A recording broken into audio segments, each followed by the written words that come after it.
On this edition, I'm going to talk about The Ultimate Fighter Season 15, just go over some of the fighters and talk about the season as a whole. So, The Ultimate Fighter changed its format, it changed the channel that it was on, went from Spike to FX, its time slot was on a Friday, it was changed from a Wednesday, and this changed the whole dynamic of the show. And the reason I'm doing this video is simply because, I've been seeing around, it's been throughout the entire season, people saying, well, the cast of The Ultimate Fighter Season 15 isn't that talented, these guys aren't that good. Now, I strongly disagree, and I'm not here to convince anybody otherwise, but I'm just simply looking at the facts, the fighters itself, and some of the fights that we did get to see this season. Now, if you look at this, first of all, I think the prime example is that people were considering the Ultimate Fighter finale to be a weak card, and it turned out to be an incredible card following, obviously, UFC 146, which was one of the more entertaining cards of the year. However, these fighters came out. A lot of the cast members from The Ultimate Fighter Season 15 delivered. A lot of them finished their fights. A lot of them put on very exciting fights. And I think there's quite a few guys. There's a handful of guys that will have very bright futures in the UFC. Now, I'm not saying they're going to be champions. I'm not saying they're going to be top contenders. I'm saying they're going to be good fighters in the UFC. If you look at it, just look at the names. A lot of these guys, obviously, they're lightweights, but quite a few guys could drop down to the featherweight division. There's a lot of talented fighters in this cast.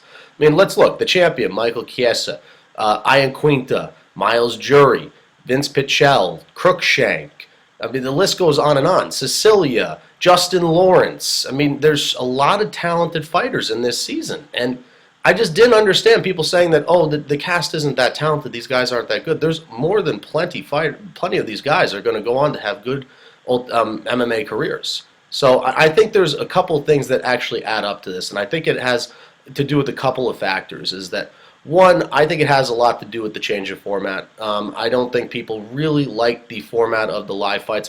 It's cool. It's one of the first times this has really ever been done. It's something different, but I don't think the crowd really adjusted to it. I think people have to be patient in regards to the new format and just the time slot itself. And I think another thing is the time slot. You're talking about watching fights on a Friday night, late at night, and people are either usually out or they're asleep, or just people have a different agenda from a Wednesday night to where it is a Friday night. People are either going out, and on Wednesday you're settling in, you have 2 more days of work in the work week, depending on what your profession is.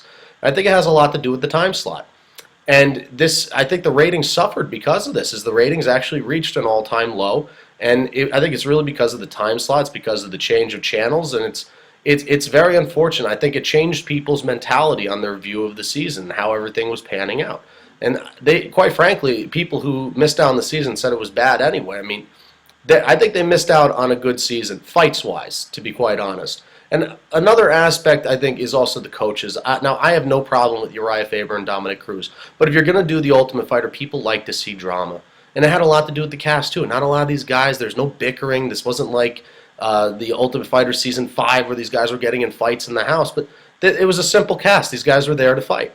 And the coaches were very simple too. They bickered back and forth, but I think it was pretty cheesy, to be quite honest, between Faber and Dominick Cruz. The trash talk was kind of lame. I think what's the worst thing they did? They altered on their pictures and just they did drawings on the pictures that they had in the gym.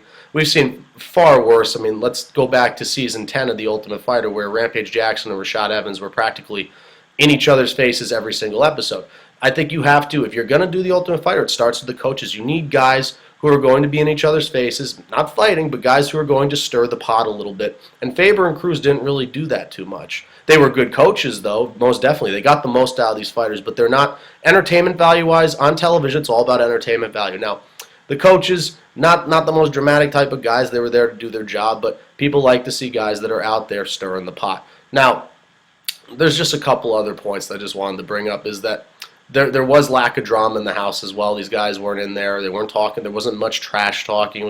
They're merely just there to fight. So I think those are a couple of the aspects I really think what it had to do with is that people got turned off from the Ultimate Fighter season the first couple episodes. And quite frankly, if you go back and look at some of the fights that were in the house, if you could look back at the Kofor versus Vince Pichel fight, that was an outstanding fight. The Justin Lawrence versus Michael Chiesa fight.